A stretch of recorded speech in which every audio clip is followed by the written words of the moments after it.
بسم اللہ الرحمن الرحیم۔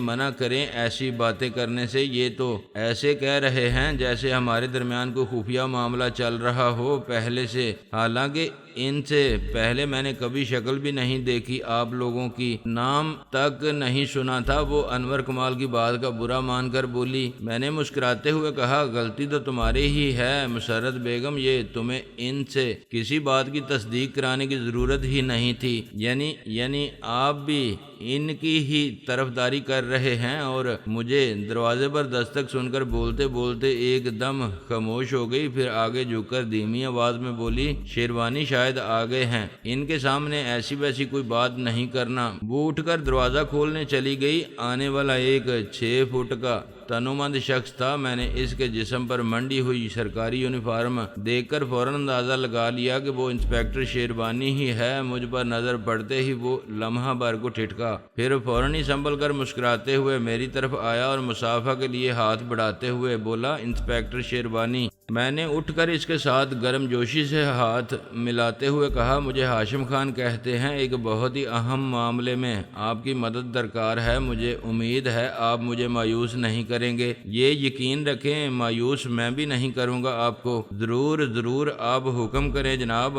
آپ جیسے لوگوں کی خدمت کر کے دلی مسرت حاصل ہوتی ہے مجھے۔ پھر وہ اپنی بیوی کی طرف دیکھ کر بولا، حالانکہ مسرت نے میرے گھر میں ڈیرا ڈال رکھا ہے کوئی 10 سال سے۔ بہرحال آپ فرمائیں میں آپ کی کیا مدد کر سکتا ہوں۔ اس کی بیوی اس کی بات کا مطلب سمجھ کر مسکراتے ہوئے کچن کی طرف چل دی اور بولی، آپ لوگ باتیں کریں، میں چائے لے کر آتی ہوں۔ ارے تم نے ہاشم خان صاحب کو اب تک چائے بھی نہیں پلائی ہے، جاؤ جلدی سے لے کر آؤ۔ انسپکٹر شیروانی نے بیوی سے کہا، بس آپ ہی کا انتظار کر رہی تھی، ابھی 1 منٹ میں لے کر آتی ہوں میں، اس نے مسرور لہجے میں کہا اور کمرے سے نکل گئی۔ میں نے انسپکٹر شیروانی کی طرف متوجہ ہوتے ہوئے کہا، انسپکٹر صاحب میں جس کام کے لیے آپ کے پاس آیا ہوں وہ میرے یا کسی اور کے لیے کتنا ہی مشکل اور اہم ہو، لیکن آپ کے لیے بہت آسان ہے، مگر ہم آپ کو اس کا بہت ہی مناسب اور معقول معاوضہ دینے کو تیار ہیں۔ وہ تو ٹھیک ہے، لیکن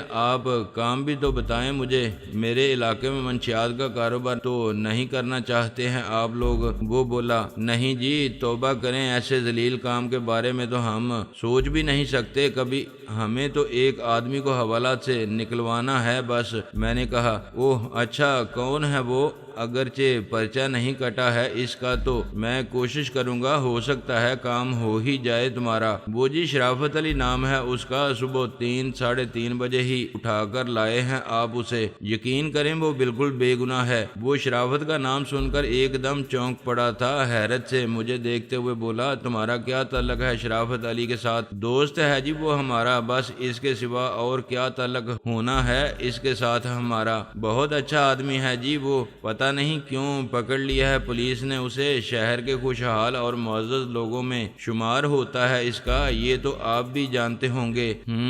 جانتا ہوں اس کے بارے میں سب کچھ، وہ کتنا معزز اور کتنا آدمی ہے یہ بھی خبر ہے مجھے۔ وہ تلخی سے بولا، اور تم جو اس کی رہائی کے لیے بھاگے چلے آئے ہو یہاں، اس کے دوست ہو تو اس کے کالے کاروبار کے بارے میں بھی ضرور جانتے ہوگے۔ یہی تو غلط فہمی ہے آپ لوگوں کو اس کے بارے میں۔ کبھی کرتا تھا وہ کالے دندے، لیکن اب تو اس نے سب کچھ چھوڑ رکھا ہے بہت دنوں سے، اب تو وہ تائب ہو چکا ہے۔ غلط قسم کے کاموں سے اپنے رب سے معافی مانگ لی ہے اس نے، تو آپ بھی معافی دے دیں جناب اسے۔ ٹھیک ہے آپ بیٹھے، میں کپڑے بدل لوں ذرا، پھر اطمینان سے باتیں ہوں گی۔ وہ اٹھ کر برابر والے کمرے میں چلا گیا۔ انور کمال میرے قریب ہو کر سرگوشی میں بولا، کپڑے تبدیل کرنے کا تو صرف بہانہ کیا ہے اس نے، ادھر سے اس کی بیوی نے اشارہ کر کے بلایا ہے اسے۔ اچھا مجھے بھی شبہ ہوا تھا کہ کسی کے بلانے پر ہی یوں اچانک اٹھا ہے یہ۔ ٹھیک ہے تم بیٹھو، میں دیکھتا ہوں معاملہ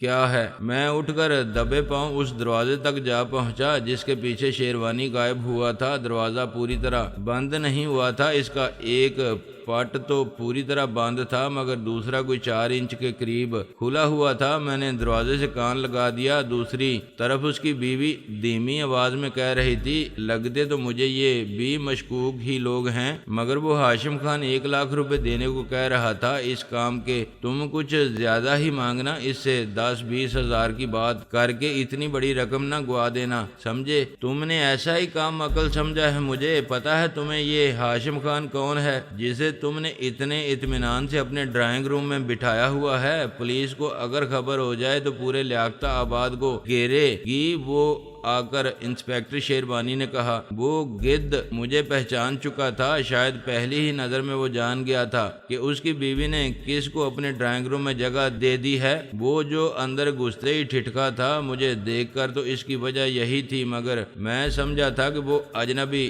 اور نا آشنا چہرے دیکھ کر ٹھٹکا ہے۔ وہ بہت ہی ذہین پولیس انسپیکٹر تھا، اس کی یادداشت بھی بہت تیز تھی۔ میں پوری توجہ سے ان کی باتیں سننے لگا کیونکہ اب میرے لیے یہ جاننا بہت ضروری ہو گیا تھا کہ مجھے پہچان لینے کے بعد کہیں وہ میرے خلاف کوئی کارروائی تو نہیں کرنا چاہتا ہے۔ شیروانی کی بات سن کر اس کی بیوی نے حیرت زدہ لہجے میں پوچھا، ہائے اللہ، کون ہے یہ؟ کیا کوئی بہت ہی خطرناک قسم کا آدمی ہے؟ بتائیں کون ہے؟ آپ نے تو دل دہلا کر رکھ دیا ہے میرا۔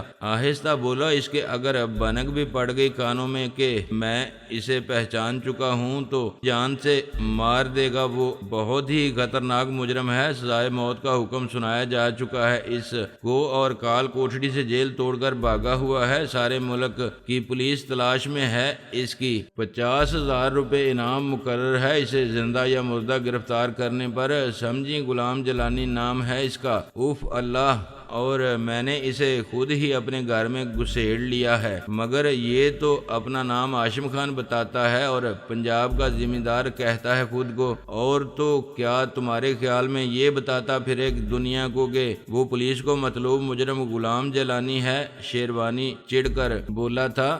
حیرت ہے، یہ شرافت بھائی نے ایسے خطرناک لوگوں سے دوستی کر رکھی ہے۔ میری مانے تو چھوڑ دیں، انہیں اس غلام جیلانی سے 1 لاکھ روپے مل رہے ہیں، ابھی تو انکار کی صورت میں پتہ نہیں کیا کر گزرے وہ ہمارے ساتھ۔ مسرت جبی نے شوہر کو مشورہ دیا، بے وقوفی کی باتیں نہیں کرو شرافت بھائی کے خلاف میں پہلے ہی ایسا کیس بنانے کے بارے میں سوچ رہا تھا جو انہیں پھانسی کے تختے تک لے جا سکے۔ اب اس غلام جیلانی سے ان کا تعلق ظاہر ہونے کے بعد میرا کام بہت آسان ہو جائے گا۔ شیروانی بولا، ہائے اللہ، آپ ایسا کیوں کرنا چاہتے ہیں؟ آخر ہمیں کوئی دشمنی تو نہیں ہے ان سے، بیچارے پہلے ہی برباد ہو چکے ہیں۔ بے وقوف عورت، حرام کی کمائی کا بہت سارا مال جمع ہے ان کے پاس اور مجھ سے زیادہ قریبی ان کا کوئی عزیز نہیں ہے دنیا میں۔ اگر انہیں پھانسی ہو گئی تو ان کی کروڑوں کی جائیداد اور روپیہ پیسہ سب کچھ ہمارا ہو جائے گا۔ یہ جو 1 لاکھ روپیہ غلام جیلانی دے رہا ہے ہمیں، اس دولت کے سامنے اس روپے کی حیثیت ہی کیا ہے؟ اس کے علاوہ 50,000 کا انعام، ترقی اور تعریفی سند مجھے غلام جیلانی کو گرفتار کرنے کے صلے میں ملے گی۔ تم جا کر چائے وغیرہ لگاؤ ان کے سامنے، میں اتنی دیر میں گارد طلب کر کے اس کی گرفتاری کا انتظام کرتا ہوں۔ خبردار اپنی کسی حرکت سے یہ ظاہر نہ ہونے دینا کہ ہم نے اسے پہچان لیا ہے۔ جاؤ جلدی کرو۔ نہیں، اب میں اس کے سامنے نہیں جا سکوں گی، دل ہول رہا ہے میرا اس کے سامنے جانے کے تصور سے ہی۔ مسرت جبی نے کہا، گھبراؤ نہیں، ہمت سے کام لو، 10-15 منٹ کی بات ہے۔ تھانے سے جیسے ہی پولیس کے جوان پہنچیں گے ہم اسے پکڑ لیں گے۔ مجھے تو بہت ڈر لگ رہا ہے، میں تو کہتی ہوں لالچ نہیں کریں زیادہ، وہ 1 لاکھ روپے تو دے ہی رہا ہے، بہت ہیں وہی ہمارے لیے۔ انسپیکٹر شیروانی نے غصے سے کہا، بکواس نہیں کرو بزدل عورت، میں جو کہہ رہا ہوں وہی کرو، بس جاؤ یہاں سے، مجھے فون کرنے دو۔ اس کی تما نے اسے اندھا کر دیا تھا اور 1 لاکھ روپیہ اسے بے حقیقت لگ رہا تھا۔ اس گھڑی میں نے دیکھا کہ وہ کسی طرح ماننے والا نہیں اور تھانے ٹیلی فون کر کے مجھے گرفتار کرنے کا انتظام کرنے پر ہی تلا ہوا ہے، تو میں نے اپنا چوپشا نکال کر ہاتھ میں لیا اور جھٹکے سے دروازہ کھول کر ان کے سامنے جا پہنچا۔ اندر جاتے ہی میں نے گرج کر کہا، میں سمجھ رہا تھا وقت اور حالات کے ساتھ چلنے کی تجھ میں بڑی صلاحیت ہے مگر تو بالکل الو کا پٹھا ہے یار، تجھ سے تو یہ تیری بیوی زیادہ سمجھدار لگی ہے مجھے۔ وہ دونوں یوں اچانک مجھے اپنے سامنے دیکھ کر بکھلا گئے۔ ایک دم اس کی کی بیوی مسرت جبیں میرے ہاتھ میں تنا ہوا ریوالور دیکھ کر ہلدی کی طرح زرد پڑ گئی اور یوں تھر تھر کانپنے لگی جیسے لرزے کا بخار چڑھ گیا ہو۔ اسے شیروانی کی رنگت میں بھی زردی کھنڈ گئی تھی، مگر وہ ایک پولیس انسپیکٹر تھا، اپنے آپ کو سنبھال رکھا تھا۔ وہ مجھ پر اپنی کمزوری کا اظہار نہیں ہونے دینا چاہتا تھا۔ تلخ لہجے میں بولا، یہ کیا بدتمیزی ہے؟ ایک پولیس افسر پر ریوالور تان کر تم قانون شکنی کے مرتکب ہو رہے ہو۔ میں نے اس کے منہ پر ایک الٹا ہاتھ رسید کر کے کہا، چپ کرو قانون کے بچے، میں جانتا ہوں تجھے اور تیرے قانون کو اچھی طرح سے۔ اب زندگی چاہتا ہے اپنی اور اپنی اس نصف بہتر کی، تو میں جیسا کہتا ہوں ویسا ہی کرتا رہ خاموشی کے ساتھ۔ میں کہہ رہا ہوں تم سے پچھتاؤ گے، تم ایک پولیس افسر کے ساتھ اس طرح کا سلوک بہت مہنگا پڑے گا تمہیں۔ وہ گال سہلاتے ہوئے بولا۔ میں نے انور کمال کو آواز دے کر بلایا اور اس سے کہا، باہر جا کر دیکھ یار، وہ ابھی دکھائی دے کہیں تو ذرا بلا لے اس کو، یہ یوں نہیں مانے گا۔ انور کمال کے جانے کے بعد میں نے شیروانی سے کہا، ایک بات تیرے گوش گزار کر دوں شیروانی، یہ جو اسلم ابھی ہے نا، یہ بڑا جلاد صفت آدمی ہے، رعایت مروت تو کرتا ہی نہیں ہے کسی سے بھی،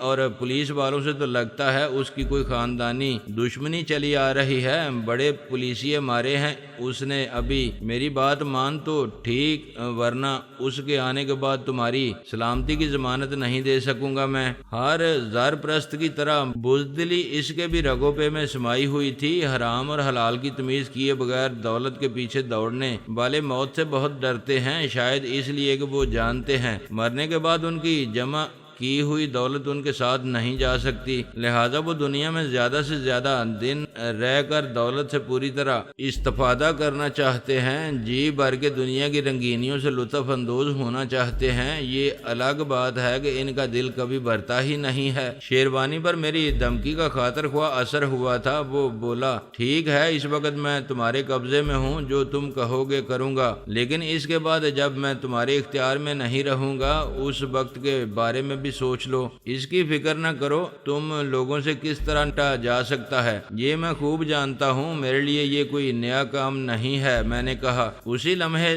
زوردار آواز کے ساتھ دروازہ کھول کر ابھی اندر گھس آیا، وہاں اس کے ساتھ گلزمان اور انور کمال بھی تھے۔ کیا بات ہے بھائی جیلانی، کیا تیری بات سمجھ نہیں آ سکی ہے اس وردی پوش کہ اگر اس کی عقل زیادہ ہی موٹی ہے تو میرے حوالے کر دے، اس کو ابھی سمجھ جائے گا سب کچھ۔ میں نے کہا، نہیں یار، اب ایسا بھی کون ذہن نہ سمجھ، اسے تھوڑی بہت تو پہچان ہے، اسے ہوا کے رخ کی لگتا ہے کسی ہم جیسے سے پہلے کبھی واسطہ نہیں پڑا ہے اس کا، اور زبان کو اس کی ڈرانے دمکانے کی عادت میں خاصی پختگی حاصل ہو چکی ہے، پھر بھی راہ راست پر آ گیا ہے یہ۔ اچھا تو یہ راضی ہو گیا ہے شرافت علی کو چھوڑ دینے کے لیے، یہ تو بڑی سمجھداری کا ثبوت دیا ہے اس نے، ابھی بولا۔ میں نے انور کمال اور گلزمان سے کہا، تم دونوں ذرا باہر کا خیال رکھو، ہم ان شیروانی صاحب کو۔ میں نے جملہ نامکمل چھوڑ دیا، وہ دونوں میری بات کا مطلب سمجھ کر فوراً باہر چلے گئے۔ میں نے شیروانی سے کہا، ہاں بھائی تو اب ٹیلی فون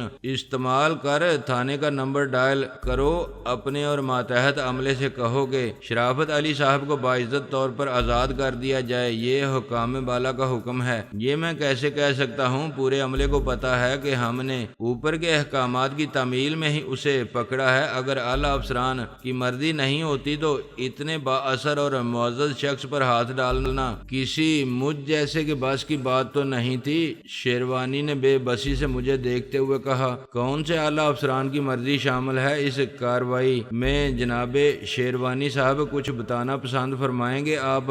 ابھی تندیہ سے لہجے میں بولا، وہ جی ہم سے اوپر افیسر ہیں ان کی بات کر رہا ہوں، دیکھیں ہم تو حکم کے غلام ہیں، بس ہماری مرضی تو نہیں چلتی ہے نا، وہ بولا۔ چٹاخ کی آواز کے ساتھ میرا ایک اور الٹا ہاتھ اس کے منہ پر پڑا تو پھر بکنے لگا ہے، سبق پڑھانے کی کوشش کر رہا ہے ہمیں، اٹھا ریسیور اور ٹیلی فون کر کے کہے اپنے عملے کو شرافت علی کو چھوڑنے کے لیے، نہیں تو مار مار کر ادموا کر دوں گا سالے کو۔ میں جانتا تھا وہ جھوٹ بول رہا ہے، خود اس نے ہی شرافت علی کی جائیداد ہتھیانے کے لیے کوئی چکر چلایا تھا، یہ تو میں سونے سن ہی چکا تھا اس کے منہ سے کہ وہ شرافت علی کی دولت اور جائیداد پر قبضہ کرنے کے خواب دیکھ رہا تھا۔ یہ بھی ناممکن نہیں تھا کہ اس کے اوپر آئزک کا کوئی آدمی یونیفارم پہنے بیٹھا ہو اور اس نے آئزک کے اشارے پر شرافت علی کو کسی کیس میں پھانسنے کے لیے شیروانی کو استعمال کر لیا ہو، یا اس کے کسی افسر کے نام اسے فون کر کے ایسا کرنے کو کہا ہو۔ کچھ بھی ہو سکتا تھا، لیکن فی الحال شرافت علی کو چھوڑنے کا اختیار شیروانی کے پاس تھا، اور میں بھی یہی چاہتا تھا کہ وہ جلد از جلد اپنے اس اختیار کو استعمال کرے۔ اس بار میرا ہاتھ کچھ زیادہ ہی زوردار پڑ گیا تھا، جس کی وجہ سے اس کا ہونٹ پھٹ گیا تھا اور اس سے خون رسنے لگا تھا۔ وہ دوسروں کو اسی طرح ذلیل کرتا اور چھتر ڈالتا آیا تھا، خود اسے ایسی ذلت کا سامنا آج پہلی بار ہی کرنا پڑ رہا تھا، لہذا اس کی کھوپڑی بار بار سلگ اٹھتی تھی جسے وہ بڑی مشکل سے قابو کر رہا تھا۔ اس نے اپنے ہونٹ سے خون پونچھتے ہوئے قہر آلود نظروں سے مجھے دیکھا اور ماتھے پر بال ڈال کر میری طرف لپکا۔ آبی نے تیزی سے اس کی ٹانگوں میں اپنی ٹانگ پھنسا دی۔ میں اچھل کے ایک طرف ہو گیا اور شیروانی پورے زور سے اوندے منہ فرش پر آ رہا تھا۔ اس کی بیوی دوڑ کر اس کے پاس پہنچی اور اس کا سر اٹھا کر اسے ٹٹولتے ہوئے بولی، خدا کے لیے رحم کرو، ہم پر ظالموں کیوں ظلم کر رہے ہو؟ ان پر کیا بگاڑا ہے انہوں نے تمہارا؟ اس کی آنکھوں سے دریا رواں تھا۔ ابھی تلخی سے بولا، اب پتہ چلا ہے تجھے کہ یہ ظلم ہوتا ہے جب یہ بے گناہوں کو مار مار کر کسی ناکردہ گناہ کو قبول کر لینے پر مجبور کرتا ہے۔ اس وقت تجھے کبھی خیال نہیں آیا کہ یہ ظلم کر رہا ہے غریب لوگوں پر؟ اور شرافت علی کے ساتھ جو کیا ہے اس نے، کیا وہ ظلم نہیں ہے؟ اس نے روتے ہوئے شیروانی سے کہا، آپ خواہ مخواہ کیوں ذلیل ہو رہے ہیں؟ فون کر کے کہہ کیوں نہیں دیتے کہ چھوڑ دیں انہیں؟ شیروانی کو بھی اب عقل آ گئی تھی اور اس نے سمجھ لیا تھا کہ ہماری بات ماننے کے سوا کوئی چارہ ہے نہیں اس کے پاس، لہذا وہ اٹھا اور کسی کی طرف نظر اٹھائے بغیر ٹیلی فون کا ریسیور اٹھا کر نمبر ڈائل کرنے لگا۔ دوسری طرف سے رابطہ قائم ہونے کے بعد وہ ماؤتھ پیس میں بولا، میں شیروانی بول رہا ہوں حوالدار، رات ہم نے شرافت علی نامی جس شخص کو پکڑ کر لاک اپ میں بند کیا تھا اسے چھوڑ دو۔ وہ خاموش ہو کر دوسری طرف کی بات سننے کے بعد دوبارہ بولا، ہاں ہاں یار ٹھیک ہے، تم جانے دو، اسے مجبوری ہے، ابھی ہم اسے نہیں روک سکتے، پھر دیکھیں گے، فی الحال وہی کرو جو میں کہہ رہا ہوں۔ اور میں نے اسے آگے بڑھ کر ماؤتھ پیس پر ہاتھ رکھ دیا۔ شیروانی چونک کر مجھے دیکھنے لگا۔ میں نے دھیمی آواز میں کہا، اس سے کہو شرافت علی کو لاک اپ سے نکال کر یہاں لائے، میں اس سے بات کروں گا۔ میں نے ہاتھ ہٹا لیا۔ اس نے میری ہدایت کے مطابق کہا، ہاں میں یہ کہہ رہا تھا کہ شرافت علی کو لاک اپ سے نکال کر ٹیلی فون کے پاس لے آؤ، میں اس سے کچھ بات کرنا چاہتا ہوں۔ 1 یا 1.5 منٹ کی خاموشی کے بعد وہ بولا، ہاں ریسیور دو انہیں۔ دوسری طرف سے شاید اسے شرافت علی کے آنے کی خبر دی گئی تھی۔ پھر شرافت علی کے مخاطب کرنے پر اس نے کہا، شرافت بھائی یہ لیں، اپنے دوست سے بات کر لیں۔ اس نے ریسیور میری طرف بڑھا دیا۔ میں نے ریسیور لے کر پوچھا، ہیلو کون؟ شرافت علی۔ دوسری طرف سے شرافت کی آواز سنائی دی، ہاں اور یہ تم ہو کیا جی؟ میں نے جلدی سے اس کی بات کاٹ کر کہا، کیا کر رہے ہو؟ پولیس اسٹیشن میں بیٹھ کر میرا نام لینے کی حماقت نہ کرنا۔ اوہ مجھے خیال نہیں رہا تھا، تم کہو کیا بات ہے؟ کوئی خاص وجہ ہے یہاں فون کرنے کی؟ اس نے سنبھل کر پوچھا۔ میں نے تمہارے اس حریص اور حرام خور رشتہ دار شیروانی کو مجبور کر کے تمہاری آزادی کا انتظام کر دیا ہے۔ تم یہاں سے سیدھے کسی محفوظ مقام پر پہنچ کر مجھے فون پر بتاؤ کہ تم خیریت کے ساتھ پہنچ گئے ہو اور ان لوگوں نے کوئی چال تو نہیں چلی ہے ہمارے ساتھ۔ میں اس وقت تک یہیں بیٹھا ہوں اس شیروانی کے سر پر، اس کے گھر میں یہ ٹیلی فون نمبر لکھ لو اس کا، لیکن یہ کیسے ممکن ہے؟ وہاں میرے پیاروں کی لاشیں بے گور و کفن پڑی ہیں۔ وہ بولا، اوہ ہاں یہ تو میں بھول ہی گیا تھا یار۔ ٹھیک ہے تم پہلے ان کا انتظام کرو، میں آج دن بھر اس کو گھر سے نہیں نکلنے دوں گا، یہیں سر پر بیٹھا رہوں گا اس کے۔ تم فارغ ہو کر ماں جی کے پاس پہنچ جانا اور پھر فون کر دینا مجھے۔ میں نے اسے سمجھایا، وہ سب بھی تو پولیس ہی کی تحویل میں ہیں، پوسٹ مارٹم کے بغیر ان کی لاشیں مجھے کیسے مل سکیں گی؟ پتہ نہیں کب تک ملیں گی۔ وہ بولا، یہ تو مجھے پتہ نہیں، اسپتال والے ہی بتا سکتے ہیں اس سلسلے میں تو۔ اس نے اپنی لا علمی کا اظہار کرتے ہوئے کہا، یہ بات کان کھول کر سن لو کہ جب تک وہ لاشیں شرافت علی کو نہیں مل جاتی اور ان کی تدفین نہیں ہو جاتی تمہیں مجھ سے نجات نہیں مل مل سکے گی، لہٰذا اگر اپنی بھلائی چاہتے ہو تو وہ لاشیں جلد از جلد شرافت علی کو دلوانے کا بندوبست کر دو۔ میں نے اس سے کہا اور کوئی گڑبڑ بالکل نہیں کرنا چاہیے، ورنہ تم جانتے ہو نا، بندے مارنا ہمارے لیے ایسا ہی ہے جیسے مکھی مچھر مار دینا۔ آبی نے مزید کہا، یہ بات بھی بھولنے والی نہیں ہے کہ ہماری آزادی سلب کرنے کی حسرت تم جیسے پتہ نہیں کتنے اپنے سینوں میں لیے پھر رہے ہیں۔ اپنے آپ کو ان سب میں ممتاز کرنے کا خیال اگر کبھی آئے تمہارے دل میں تو ان کے انجام کو ضرور یاد کر لینا جو اسی کوشش میں پیوندے زمین ہو چکے ہیں۔ پھر بھی اگر خودکشی کرنا چاہو تو ہمیں کوئی اعتراض نہ ہوگا، جیل ابھی تک تم ایسی نہیں بنا سکے ہو جو ہمیں زیادہ دن برداشت کر سکے اپنی چار دیواری کے اندر۔ اس کی گواہی تمہیں اپنی فائلوں سے بھی مل جائے گی۔ یہ شاید شیروانی کی زندگی کا سب سے برا دن تھا۔ اس کی بیوی مسرت جبیں کی تو پہلے ہی حالت خراب ہو رہی تھی۔ آبی کی اس تنبیہ کے بعد وہ شیروانی بھی کانپ اٹھا تھا۔ آبی کا لہجہ اور انداز تھا ہی ایسا جان لیوا، اس کے چہرے پر پسینے کے قطرے نمودار ہونے لگے تھے۔